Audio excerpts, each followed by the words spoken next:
Hola, buenos días. Mi nombre es Julio, Equicutré Oscar Papa.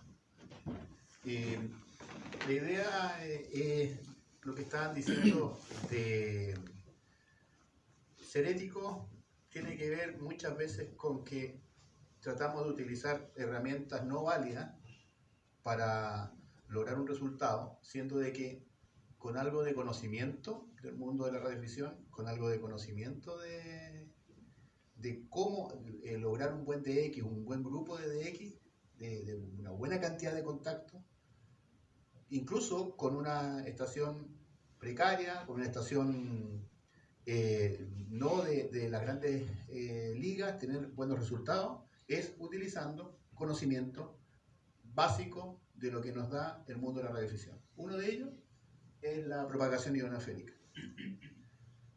La potencia no lo es todo. A veces ni siquiera la antena es todo, sino que es tener el momento adecuado de la comunicación.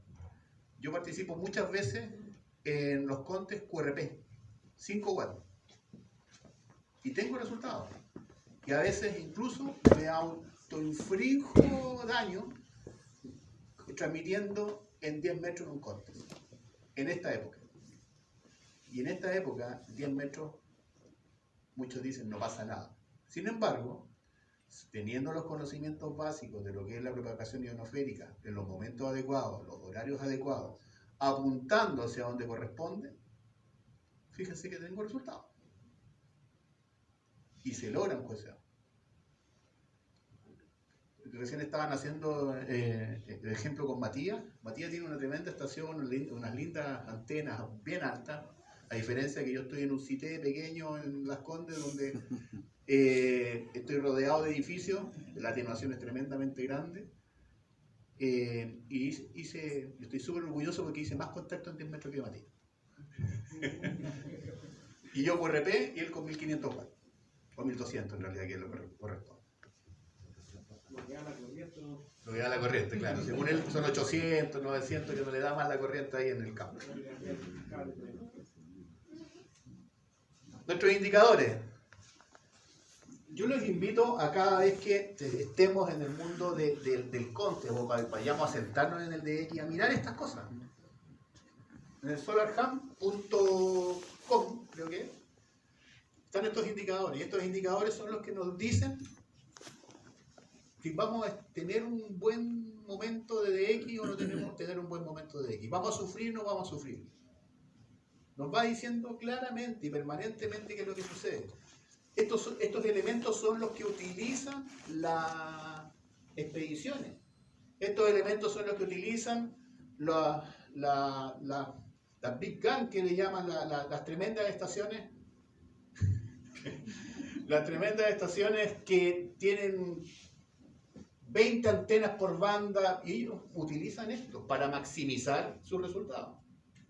Estos elementos son esenciales para el mundo del DX, para nuestro mundo de DX, y para que sea una experiencia y que verdaderamente ese delta de contactos, ese delta de puntos en el caso de los concursos, o ese momento que ustedes tienen que voy a dedicarle al DX, sea fructífero. Lo que vamos a ver es la propagación ionosférica me dieron solamente 2 horas. Lamentablemente tuve que juntar toda la información de lo que es el mundo de la propagación ionosférica en 2 horas. Entonces, si hay algo que patina, por favor, quizás para el próximo, pero es mucho. ¿Ya?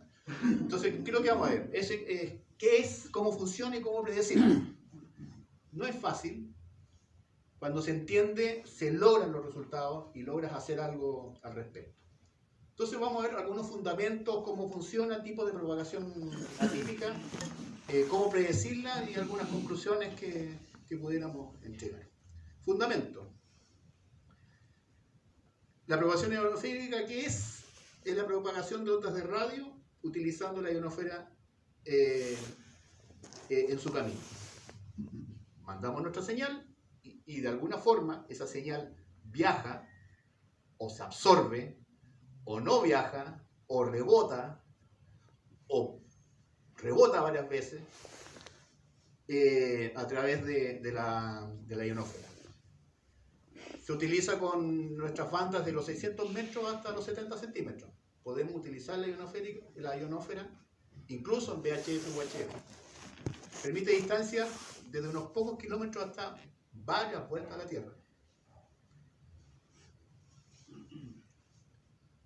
¿Quién es el principal culpable? El solcito, que es una tremenda mole llena de energía, llena de elementos que permite que a nosotros tengamos propagación, que nuestras señales lleguen al más allá, o que simplemente, o simplemente no lleguen. Es una tremenda mole que está funcionando a mucha temperatura, con explosiones nucleares, y el señor Sol es quien rige nuestro gusto de llegar lejos o simplemente no llegar. El Sol está emitiendo permanentemente partículas energéticas, que es el viento solar. A veces ese viento solar es débil, como en nuestra época ahora, que estamos en el traste del ciclo solar, pero sin embargo siempre está emitiendo, está haciendo de las suyas permanentemente. Estamos siendo protegidos por una atmósfera, y esa atmósfera se comienza a cargar, comienza a variar de día a de noche, comienza a tener distintas situaciones, se van dando distintas situaciones, depende de lo que esté haciendo el Sol en algún momento del día, o lo que esté sucediendo incluso hasta el otro lado cuando estamos de noche. Recordemos que el ciclo solar dura 11 años. Estamos terminando el ciclo 24. Se cree que a mediados de noviembre de este año se termina. ¿Por qué se cree? Porque verdaderamente los científicos comienzan a tomar las mediciones, ven la cantidad de manchitas, cuántas manchitas son, todavía hay manchitas, todavía no termina, hasta que llega un momento crítico de que no hay nada. En este momento, por ejemplo, cuando saqué una de las fotos hace 2 días, manchas solares, 0. 2 días antes, manchas solares, 0. Significa de que no hemos tenido ningún tipo de bombardeo interesante por parte del Sol hacia nosotros, o hacia este lado, digamos, de la cara del Sol, y por lo tanto la ionosfera no está tan activa como quisieran. Sin embargo, los que se han dedicado a hacer DX han logrado algunos DX. Alguien me dijo, está súper bueno 20 metros, fue ayer, ¿no? Es porque sí se da. ¿Por qué? Porque no necesariamente las manchas solares son los únicos elementos que hay. También tenemos elementos cósmicos que nos hacen tener momentos de ionización interesantes.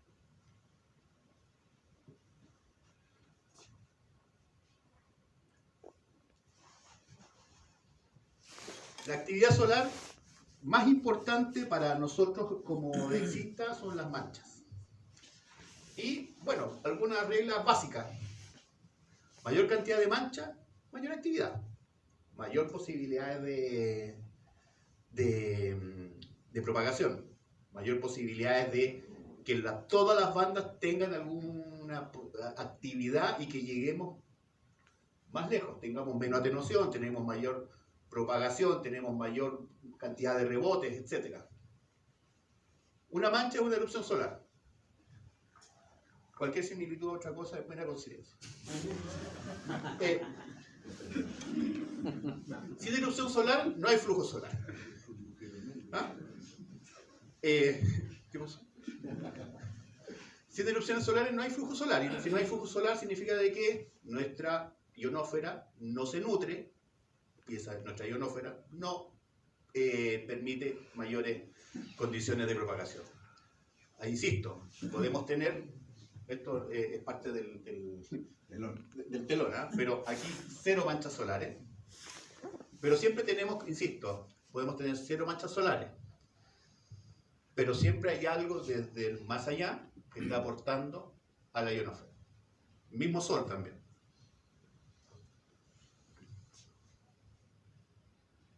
¿Qué es la ionización y la desionización? Es un proceso continuo en la atmósfera. Recordemos que las capas de la atmósfera son plasma. Que lo que es un plasma es una cuestión que no es el aire. Que son elementos que son más densos, menos densos, dependiendo de las alturas y de las características de cada una de esas alturas. Y el proceso de ionización es que, finalmente, dado una energía, y esto, si alguien es químico acá, me tiene que corregir si es que digo algo bien o algo mal, pero es un proceso químico. Hay un átomo que está neutro, no tiene ni carga ni positiva ni negativa. Dado la energía que llega del Sol, esto permite que un átomo sin carga, con un batatazo del Sol, comiencen a liberar electrones, por lo tanto el átomo comienza a cargarse. Y eso es el proceso de ionización, un proceso químico común y corriente. Y tener una capa ionizada es igual a propagación, que permite que una radiofrecuencia comience a rebotar en esas capas. ¿Qué es la de ionización?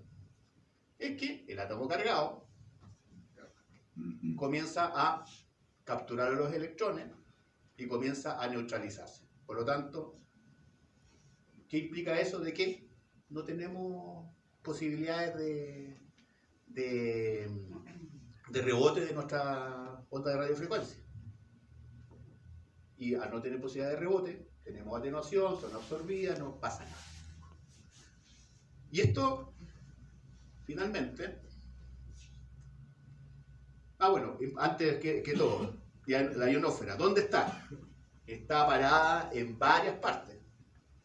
La troposfera, donde andan los avioncitos, la estratosfera, donde de repente andan algunos globos, la mesósfera, donde se destruyen los meteoritos, la troposfera, donde se generan las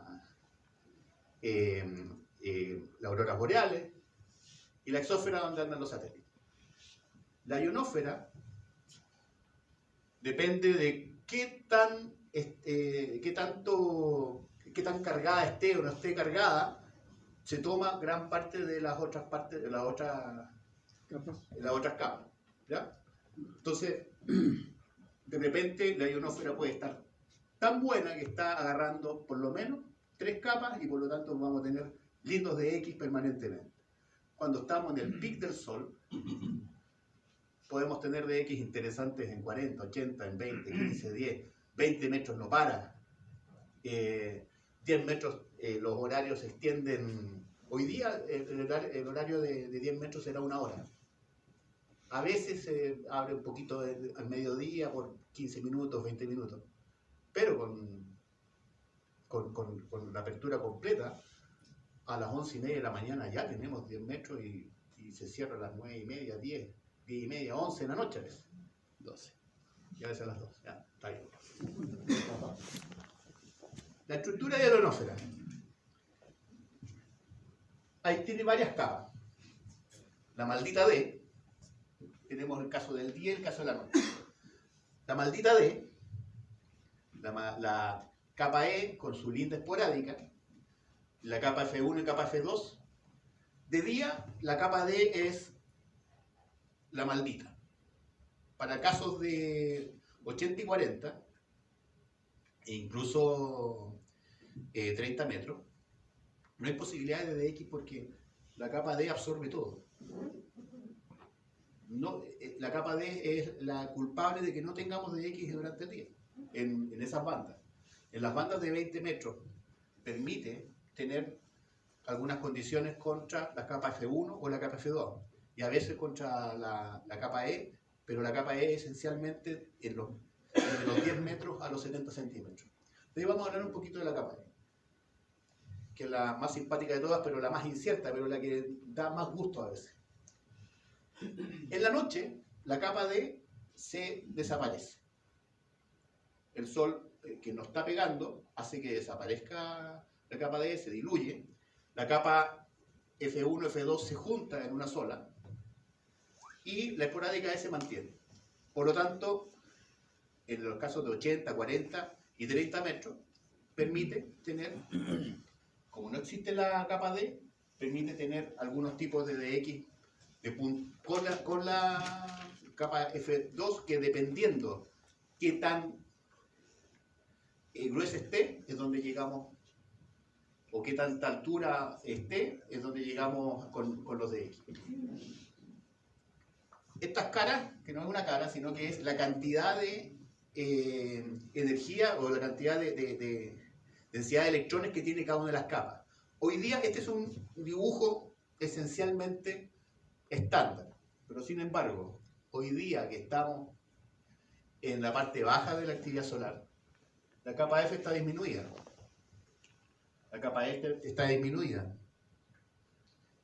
Y por lo tanto, las posibilidades de propagación, voy a terminar cayendo, la capacidad de propagación es bastante menos, porque la capa F está esencialmente debilitada, dado la actividad solar que tenemos hoy día. Bueno, ¿cómo funciona? Como les decía, la capa D absorbe. El malo de la película, altura de 60 a 90 kilómetros, ahí está.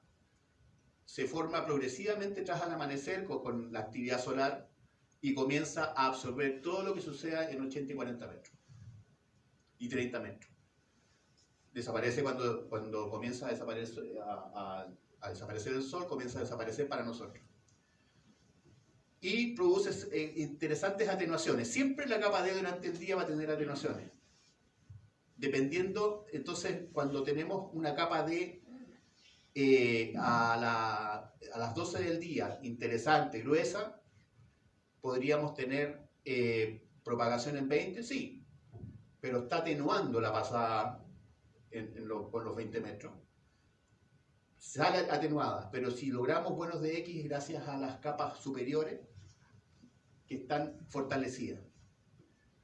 Hoy día, en 20 metros, supongamos que no están buenas las condiciones, o las condiciones, cuando hablamos buenas condiciones, estamos hablando de 14.000, 15.000 kilómetros, no 8.000, que he estado juntos o parte de Europa. Estamos hablando de un salto interesante. Hoy día podría ser de que escuchemos apenas alguna estación de Eurasia, o apenas, escuchemos apenas Australia, es porque la capa D estamos hablando del mediodía, en 20 metros, a las 3 de la tarde, en 20 metros, la capa D está atenuando fuertemente y las capas F están debilitadas, por lo tanto no van a llegar buenas señales de vuelta, ni de ida ni de vuelta. Además tengan en cuenta de que cuando nosotros saltamos en las 20, 15, 10, 12, 17 metros arriba, atenuamos de pasada en la D. ¿Y qué pasa de vuelta? Atenuamos otra vez. Tenemos doble sensación de atenuación.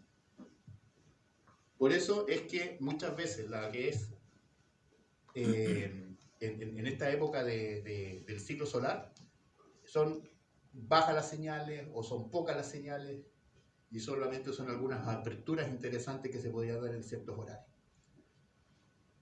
Entonces la mala de la película, la capa D durante el día, y que en esta época del ciclo tenemos una importante atenuación. La capa E es la caprichosa estrella invitada. Es bien entretenida la capa E.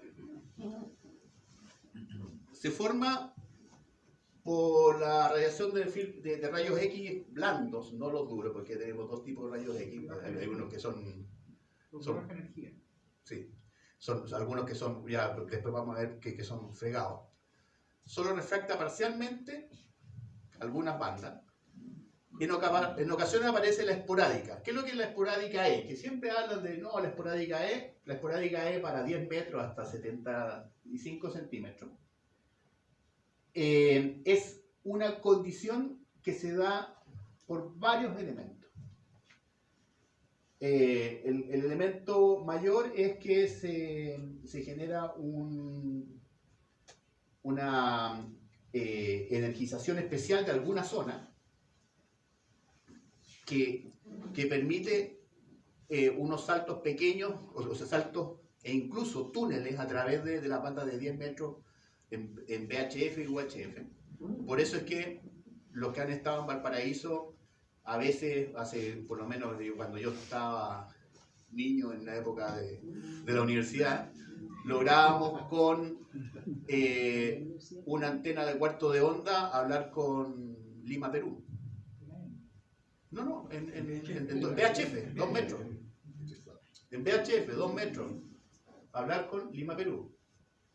Los de Antofagasta seguramente tienen bastante más esporádicas con Perú.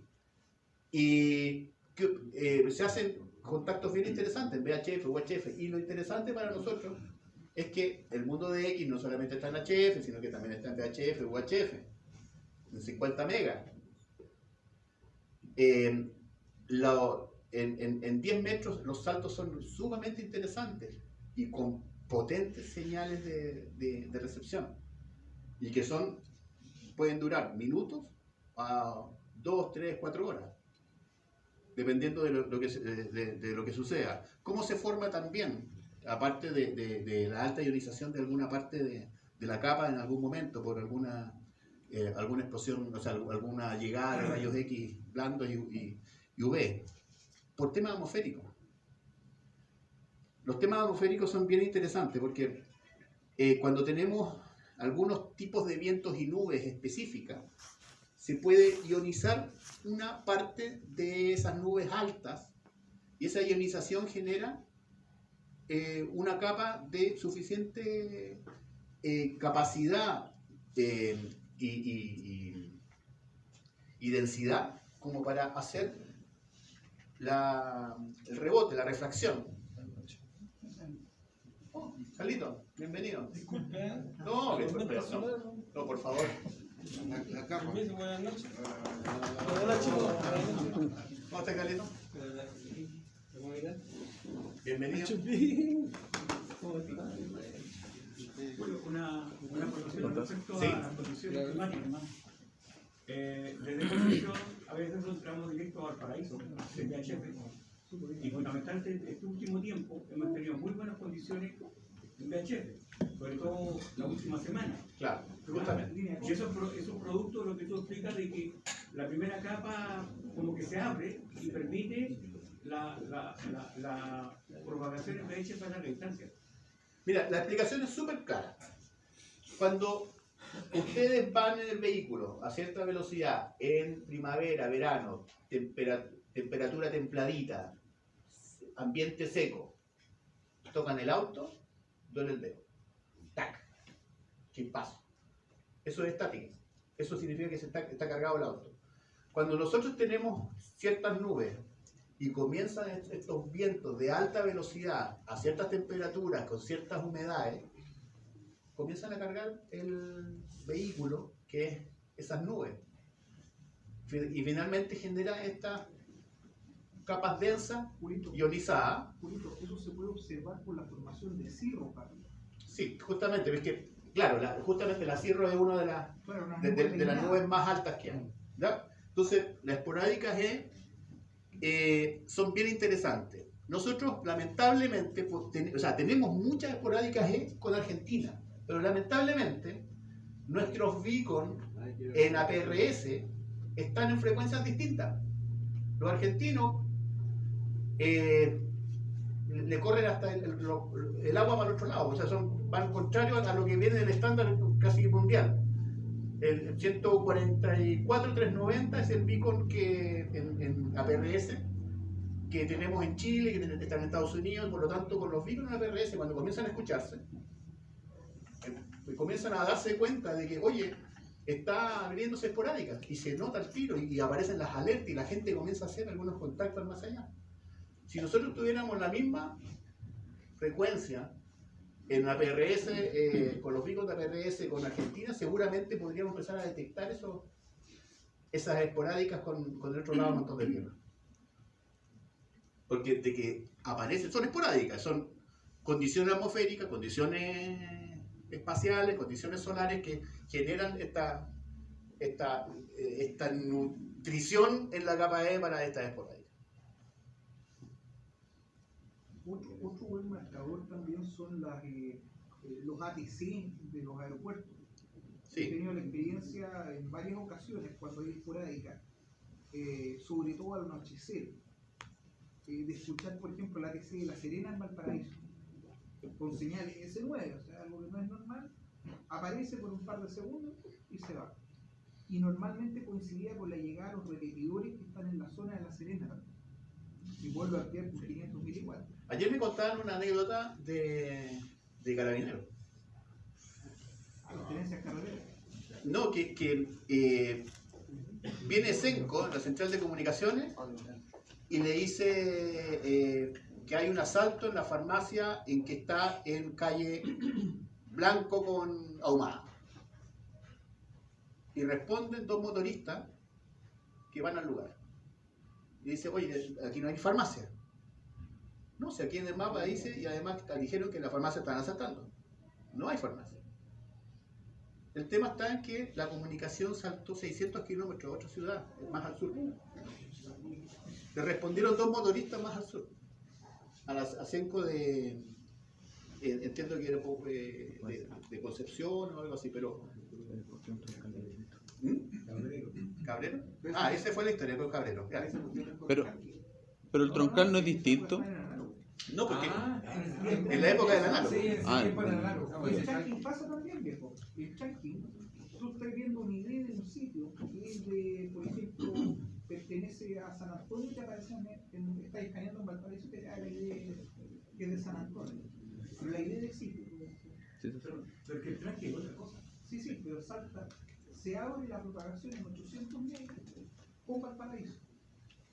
No, o sea, aparece la idea de la celda de San Antonio. Sí, se generan estas esporádicas de comunicación entre dos cerros que habitualmente no se escuchan, se comienzan a escuchar. Bueno, la buena F, la maravillosa F, son dos durante el día y unificada durante la noche. Está entre los 150 y los 220 kilómetros la F1 y entre los 250 y los 300 y más de 350 la F2. Y que se transforma en una sola. Es de noche, así que se juntan. Y la F2 es la principal capa ionosférica que refracta las ondas de HF. ¿Qué es lo que refracta? Si yo tiro una pelota de ping-pong al techo, yo le pego al techo y va a volver con un ángulo similar al que yo entrego. Pero sin embargo, lo simpático de las capas ionosféricas es que a veces la refracción no es exacta, sino que se genera la difracción. El ángulo cambia. Por lo tanto, yo podría, si entro con cierto ángulo a esa capa y que en ángulo distinto, o sea, igual llego a 1000 kilómetros, podría llegar a 2000 kilómetros, la refracción permite estar a 4000, 8000, 15000 kilómetros.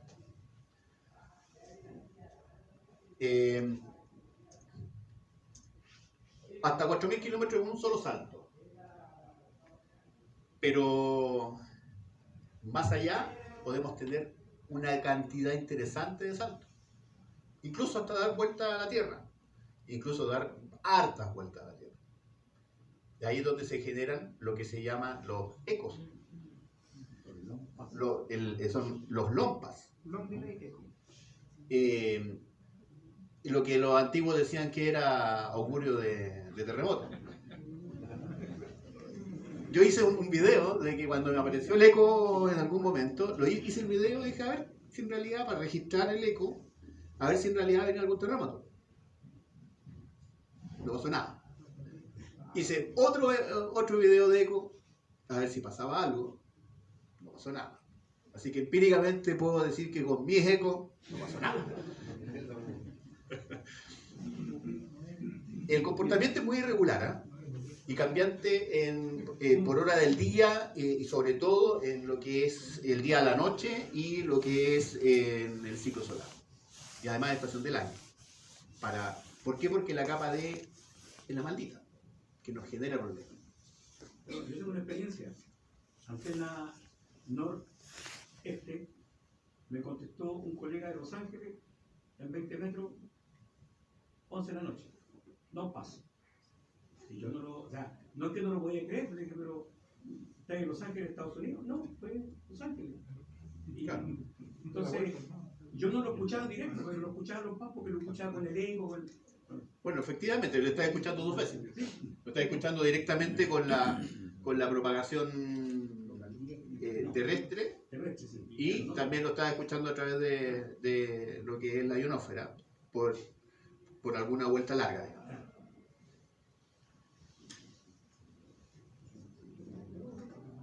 ¿Cuál es la frecuencia crítica? Es la frecuencia más... Estos son conceptos, fundamentos, estamos todavía ahí, para que podamos conversar a la siguiente parte. La frecuencia crítica, ¿qué son las frecuencias críticas? Es la frecuencia más alta que permite una reflexión con incidencia vertical. ¿Hasta dónde llega? ¿Cuál es la frecuencia que permite tener una buena llegada en forma vertical en lo que es la recepción? Tenemos claramente, por ejemplo, la frecuencia crítica para la capa F y para la capa E, dependiendo de las bandas que tengamos. A veces tenemos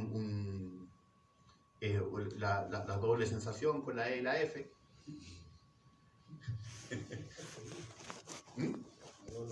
Claro, es la que le gusta al Danilo. La máxima frecuencia utilizable. Cuando miramos la primera slide, miramos varios cuadros y aparece el MUF. Máxima frecuencia utilizable. Esa máxima frecuencia utilizable es que te dice que dónde está la parte más alta del rango de las bandas de frecuencia donde vas a tener propagación. Y eso depende de hasta dónde tú saltes, porque en algún momento tú podrías tener subirte de banda y ya no tuviste un rebote en la capa F. Por eso es que a veces tú tienes apertura en 20, apertura en 17 metros, pero no tienes apertura en 12, en 10. Tienes apertura en 15, pero y no tienes apertura en 20. Depende de el tipo de la máxima frecuencia utilizable, que significa de que es donde está esencialmente la mayor cantidad de posibilidades de rebote y utilización de las capas F o E. Y claramente depende de las alturas. También está la mínima frecuencia utilizable.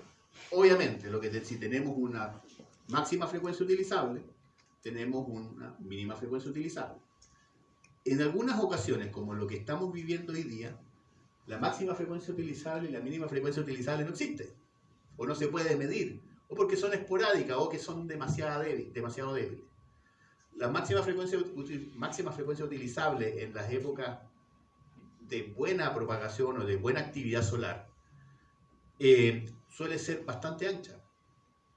Puedes ver que está del orden de los 12 MHz hasta los 32 MHz. Tienes todas las bandas de radioaficionados de HF disponibles. Y a veces incluso llega hasta los 50 MHz. Pero en ocasiones se cierra a que en cierto horario, porque eso es lo interesante de esto, que va cambiando en el día, podemos tener 20 metros con 17 metros, se cambia a 15 metros con 12 metros y después vuelve a solamente 20 metros. Por lo tanto, aquí son elementos interesantes, importantes a revisar, porque si tú tienes una máxima frecuencia, o sea, una mínima y máxima frecuencia utilizable en 15 metros, ¿qué diablo estás haciendo llamando en 20? Si estás en un concurso, estás perdiendo el tiempo. anda a dormir. ¿Ah? ¿Qué es lo que hace Danilo? Danilo lo que hace es que se tira los 36 horas de una. Pero cuando ve que su máxima frecuencia utilizable, su mínima frecuencia utilizable no anda por los 20 metros, se va a dormir. Claro. O se va a las chiquillas del frente. Claro. Está mejor la propagación allá, dice.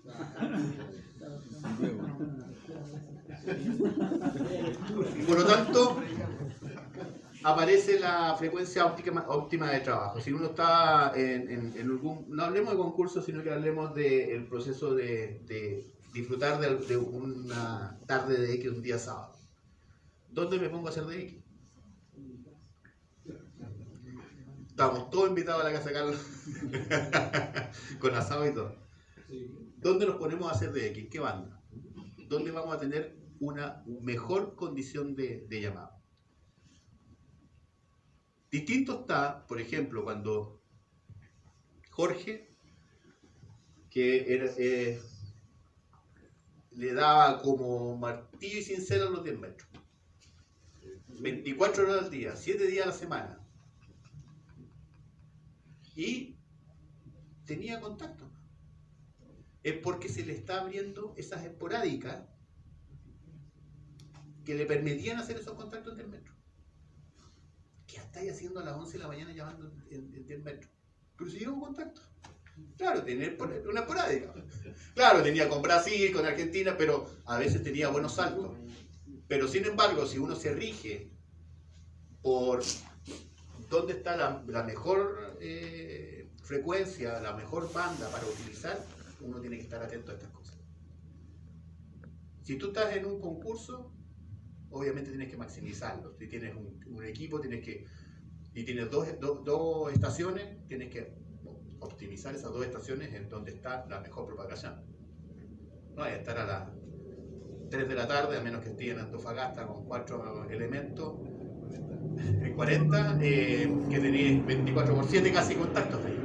Pero sin embargo, hay que optimizarlo. Si tú estás solo en tu casa para una tarde de X el día sábado, a ver, tengo 20 y 15, me gusta harto los 20, pero está la mejor posibilidades en 15, me voy a 15 y ahí me voy a hacer los lindos pais, las lindas condiciones de comunicación. Bueno, nuestras queridas zonas de skip. Como decía, Los Ángeles no deberá poder escucharlo en 20 metros desde Concepción, porque es una zona skip. Pero sin embargo, se da de repente las distancias de zona skip van cambiando, dependiendo de las condiciones ionosféricas, dónde está el ángulo de refracción, a veces es directo, a veces indirecto, a veces es más largo, a veces pasan muchas cosas. Y a veces saltan, fuera incluso. Las zonas de sombra depende de los horarios y de las condiciones donde tengamos. Si nosotros estamos en un concurso buscando prefijos, el concurso del EPX, y estamos esperando y nos falta todo Brasil. Recuerden de que esto va cambiando durante el día, por lo tanto uno tiene que aprender cuáles son los mejores horarios para que en 20 metros, en 15 metros, en 10, 40, 80, o si está en DX, 12, 17 o 30, lograr esos prefijos especiales en Brasil. De Brasil, por ejemplo, que con esto. Si estás juntando países, hay que estar viendo a qué horas son los mejores momentos de propagación para esos países y en qué banda. Yo me empeñé el año pasado en sacar los 100 países, las 100 entidades en 40 en telegrafía. Entonces, ¿qué es lo que hacía? Decía, a esta hora tengo que mover, yo tengo un picante dipolo, a esta hora, como la otra condición que tengo es que hacia el oeste tengo 4 edificios. Por lo tanto, mi única posibilidad de llegar hacia el Asia-Pacífico es con el Long Pass. Por lo tanto, tengo que buscar cuáles son los horarios de Long Pass en 40 metros. Y logré mi mis 100 comunicados, o sea, mis 100 países en 40 metros en telegrafía, esperando ciertos horarios para el nautas. Y con 100 watts. 400 a veces, sí. Sí, el animal no lo prendo porque quemo las antenas. Solo algunas antenas aguantan el animal. Bueno, hay distancias mínimas de salto, distancias máximas de salto, y eso va variando durante el día, va variando durante las condiciones que hay.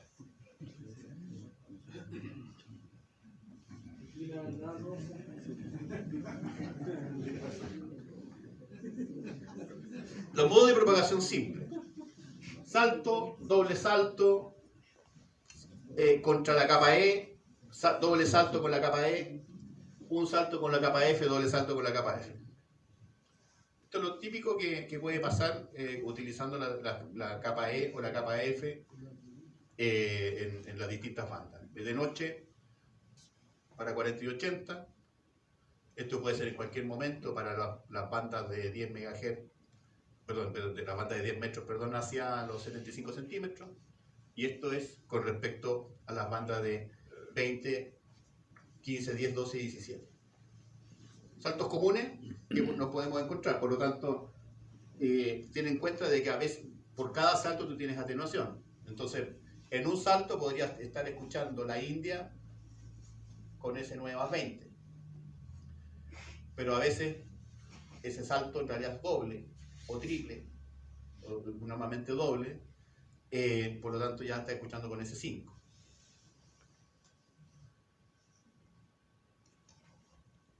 Los otros son más complejos que tenemos, son bien simpáticos porque podemos saltar sobre la capa F y saltar sobre la capa E. Insisto, en este caso podría ser para lo que es 10 metros. Podría ser 6 metros, pero ya se complejiza con la capa F. ¿Cuándo sucede en 6 metros? Es cuando la capa F está suficientemente densa y cargada, o sea, en las mejores condiciones solares. Pero normalmente eso sucede más que nada con la banda de 10 metros. La capa E tiene que estar muy bien cargada para que en las bandas de 80, 40, 20, 15, 10, o sea, 80, 40, 20, 15, 12, 17 se active contra la E. El modo cordal. Se generan esos túneles. Esto es lo más simpático de todo. Uno no espera, oye, hizo un DX espectacular. Tú no esperabas eso. En 40 metros, llegando Tumbuctú, un gallo en QRP, llegando con S9 más 20, el gallo está con 5 watts y llegando espectacular en 40 metros. Se generan esos túneles. Y para más remate lo escuché con eco. Significa que lo escuché 2 veces. ¿Cómo? ¿Con 5 watts? Sí, puede pasar. Siempre dependiendo de cómo es que esté generándose las capas y cómo se estén comportando las capas en distintas épocas del día, distintas épocas de las condiciones solares. ¿Ya? 2 elementos importantes.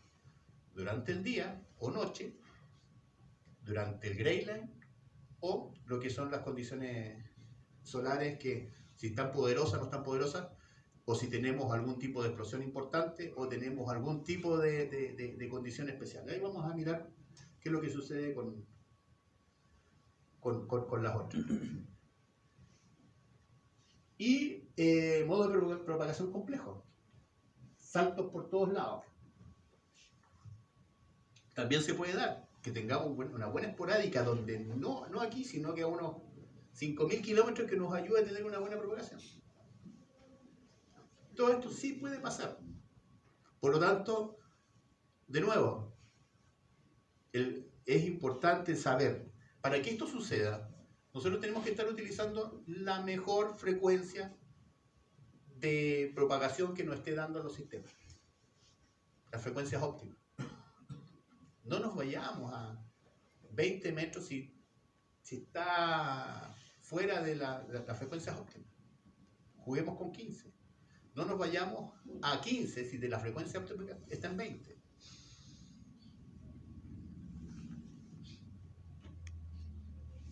El modo canalizado comienza a saltar entre la capa E y la capa F. También. ¿Se hace túnel ahí? ¿También? No, el túnel, lo que Porque en modo canalizado también podría hacerse como un túnel. es que, a ver, sí. Por eso, todo esto es complejo, pero el túnel se genera dentro de una misma capa. Ya. Estos son saltos, rebotes. Ahora, podrías tú tener un túnel en la capa E, podrías tener un túnel en la capa F y saltar varias veces. Y también, también puede ser, como ahí está mostrando, entre la F y la E se puede hacer un túnel también.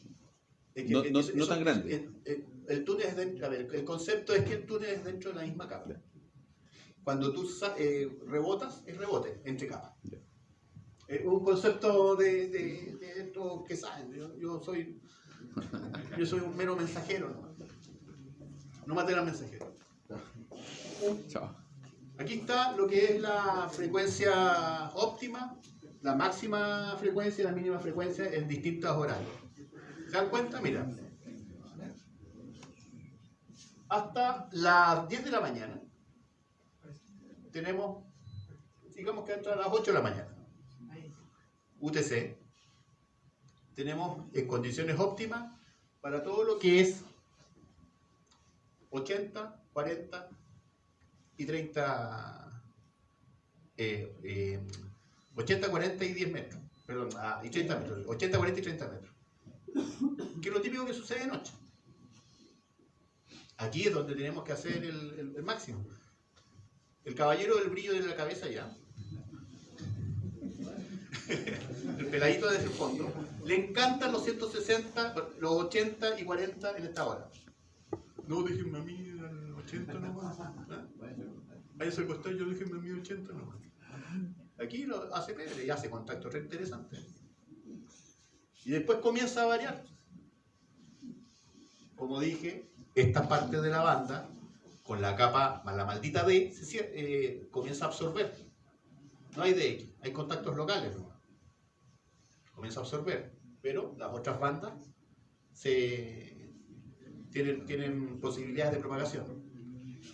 Esto que estamos viendo aquí son condiciones específicas de un punto a otro que tú puedes tomarlo a través de herramientas que están en internet o programas que tú puedes bajar de internet para tu computador para optimizar tu DX. En este caso es el circuito entre Madrid y Nueva York en febrero del 2012. Esa es la foto.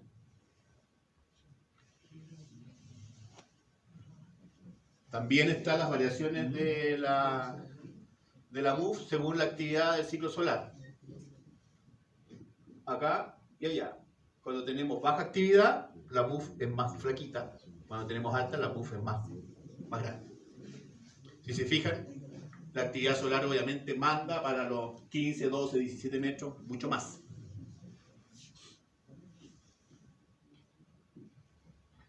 Julio, pero esos son pronósticos que uno puede consultar antes en esas páginas. Sí, pues. Quiero ver cómo va a estar mañana entre dos rutas.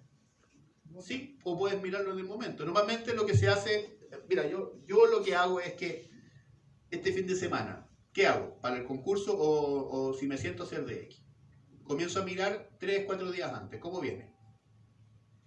Como la bolsa.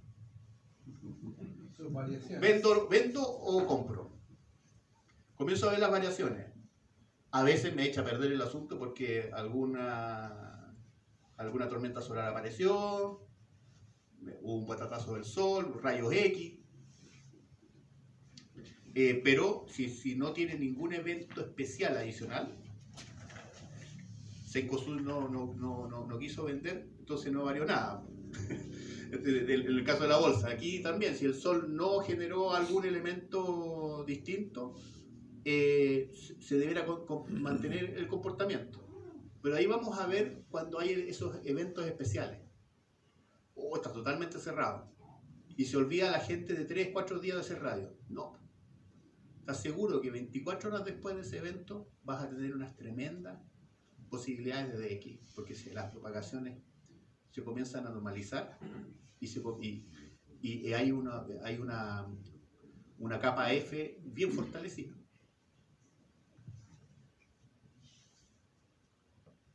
Tipo de propagación atípica. Aquí vamos a entrar a lo que tú estás preguntando. Las tormentas solares. Tenemos las eyecciones de masa coronal del Sol. Esta es una eyección de masa coronal típica de ciertos tamaños. Y ese es el tamaño de la Tierra. O sea, para que vean el tamaño de la energía que se emite.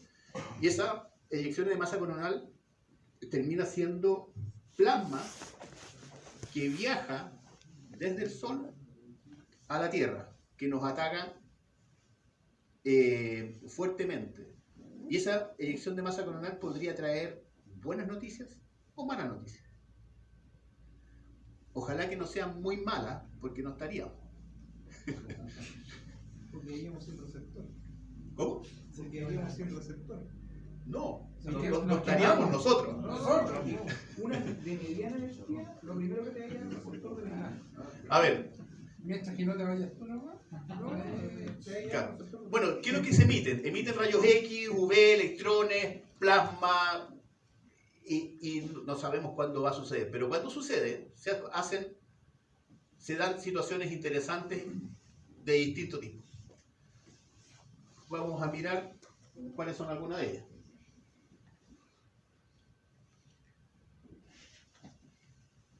Después de una explosión solar, que podrían tener rayos X, estas perturbaciones ionosféricas repentinas demoran 8 minutos en llegar. Explotó allá, 8 minutos acá. O sea, no podemos saber, no podemos ni hacer nada si nos llega a una condición de rayos X. No sé si se acuerdan que en el año 92 hubo un blackout en Nueva York. en Toronto, Toronto. o en Quebec, perdón, en Quebec. Y ese blackout fue justamente por una explosión solar con exceso de rayos X, mucha energía, que hizo un blackout tremendamente grande. Yo estaba chico, pequeño, y estaba en 40 metros en la posta radial. Los más viejos se van a acordar de eso. Tiene que haber sido como a las 4 de la tarde, una cosa así. Terminando la posta. Y se dio de que de repente las señales de todo el mundo empezaron a desaparecer. Como que le bajaron el volumen a todo el mundo. Y el ruido era ensordecedor. S9 más 20, más 30, más 40. Yo salí a mirar la antena. Estuvo 3 horas. Para nosotros hubo un blackout desde el punto de vista del HF en 40 metros. En el caso de Quebec, todos los sistemas de control de la hidroeléctrica se murieron y por lo tanto se sobrecargaron los cables y hubo varios problemas. Sí, bueno, las perturbaciones ionosféricas o SID, cuando ustedes lo van a encontrar en los temas como SID, son esencialmente rayos X que son los malos de la película, son rayos de alta potencia que generalmente lo que hace es aniquila todos los elementos cargados de la ionosfera, por lo tanto la neutraliza y mata la propagación. Queda totalmente, es como si la D se volviera guatona. No pasa nada, se pone densa, no hay propagación en nada.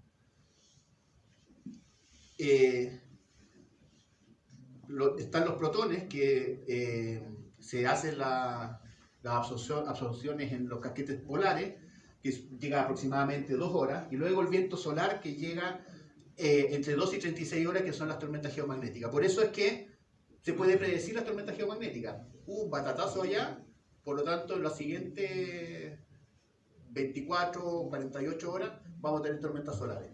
Tormentas solares igual a mala propagación, pero mientras está la tormenta solar. Se termina la tormenta solar, adivinen qué pasa. Se abre. ¿Por qué se abre? Porque las tormentas solares es el viento solar que finalmente está dejando la embarrada en la ionosfera. Pero cuando termina la tormenta solar, viene el orden y la ionosfera comienza a ordenarse. Y comienza a generar posibilidades de ionización, porque comienza a reordenarse la atmósfera. Y esas posibilidades de ionización implican de que la capa F se engruesa, la capa E se engruesa, la F1, F2 se engruesa, la capa D se adelgaza, entonces se comienzan a ver cosas interesantes. Hace 3 meses atrás, alguien estaba sorprendido de que en 40 metros a las 5 de la tarde entraba Italia. 40 metros. Claro, justamente fue después de una tormenta solar que duró 3 días. Esas cosas pueden pasar.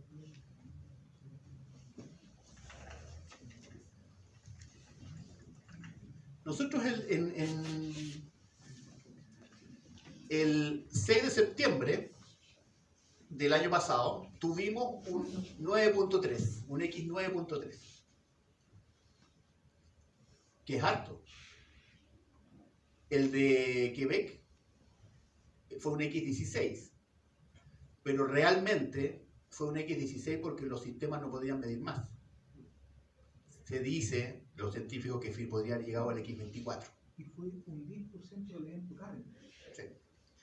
Entonces, el X9.3 que llegó el 6 de septiembre, que aquí está registrado, porque ya veníamos con algunas perturbaciones y llegó un batatazo del X9.3 el 6 de septiembre del año pasado.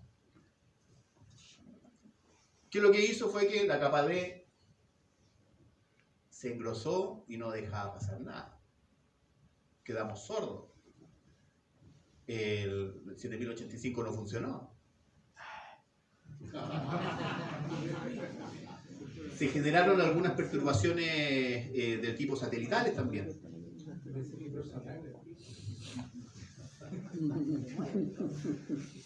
No sabían qué hacer ese día. Pero sin embargo, lo interesante es que cuando la perturbación termina, en cosa de pocas horas, dependiendo, o minutos, dependiendo del tamaño de la perturbación, en este caso el tipo de emisión de rayos X que se envió, la capa D comienza a volver a la normalidad. Y por lo tanto, la capa D, si al dejar de engrosarse, comienzan a aparecer inmediatamente las posibles saltos en la banda más alta, las capas F, de noche 40 y 80 salta al F, etc. Pero mientras está el evento, no funciona. Ahora, siempre esto afecta al área iluminada por el sol. O sea, si estás de noche y te llega un batatazo, no te pasa nada. Pero sin embargo no puedes comunicarte con el otro lado, si estás de noche.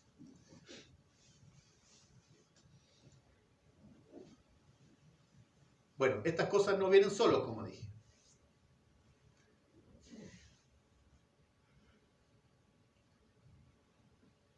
El gran batatazo del 10 de septiembre del 2017. No vienen solos, vienen con viento solar, vienen con rayos X, vienen con muchas cosas. Como decía, se da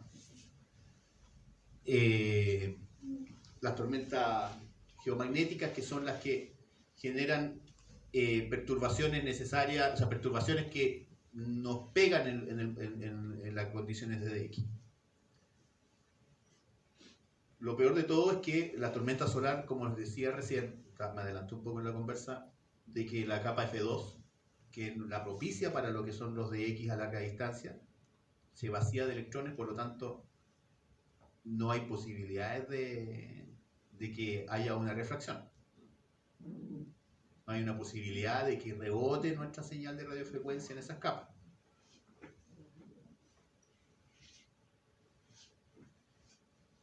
Y afortunadamente tenemos una magnetósfera que evita que el viento solar nos haga pebre a nosotros. Por eso seguimos vivos. Sin embargo, los rayos X pasan directo. Y eso es interesante porque si en algún momento le da un gran hipo al Sol y nos envía una emisión de rayos X, en 8 minutos vamos a estar bien fritos. Afortunadamente no sucedió. El tema de los protones que sucede en las capas, en los polos. Se ioniza lo que son los DIE y comienza lo lindo de las auroras boreales. Islandia tiene unas condiciones de VHF fantásticas cuando comienzan estas cosas. ¿Por qué? Porque comienzan las perturbaciones y lo que implica una aurora boreal significa que hay una perturbación tan interesante de que comienza a ionizarse. Y aparecen unas esporádicas G tremendamente grandes y potentes para lo que es el mundo de VHF y lo que corresponda a la parte de HF. Sobre todo en los 10 metros, 6 metros. Y las áreas son iluminadas y sin iluminar por el sol se ven afectadas. Lamentablemente aquí no tenemos auroras boreales. Ahora, con el caso de Quebec, creo que está escrito por aquí más adelante, la aurora boreal de ese gran batatazo del 2002, creo que fue, perdón, del 92, la aurora boreal se logró ver desde Florida. O sea, fue tremendamente grande. Oye, Marco, de acuerdo al plan hay un break. Sí. Ya.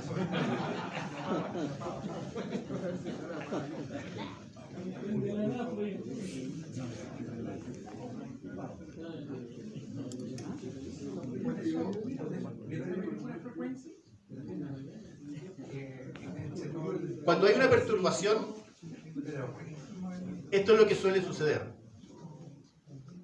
Cuando hay una perturbación en lo que es bajo los 5 MHz, se muere. Cerca de los 10 MHz hay una baja señal. Y sin embargo, en 20 metros, que es la... ¿Vivió el agua? Ya. Y en 20 metros hay algo de perturbación. Sin embargo, a veces son tan fuertes de que incluso 20 metros se muere. Bueno, este es el caso, era el 89, que había sido un X15. Ahí está la gráfica que se dio para ese momento, que fue un gran batatazo. La aurora boreal fue vista al sur de Texas y Florida. Fue un X15, sin embargo, se presume que llegó un X24. El X15 fue únicamente porque... ¿A esta hora despierta? Ya. Y la gracia está en que este evento fue finalmente, desde el punto de vista de nosotros como radioaficionados, pegó en todo su esplendor durante una buena cantidad de horas. Lo interesante fue de que después de esto viene el orden y se generan unas propagaciones espectaculares. Entonces hay que estar atento a cuando esos eventos existen.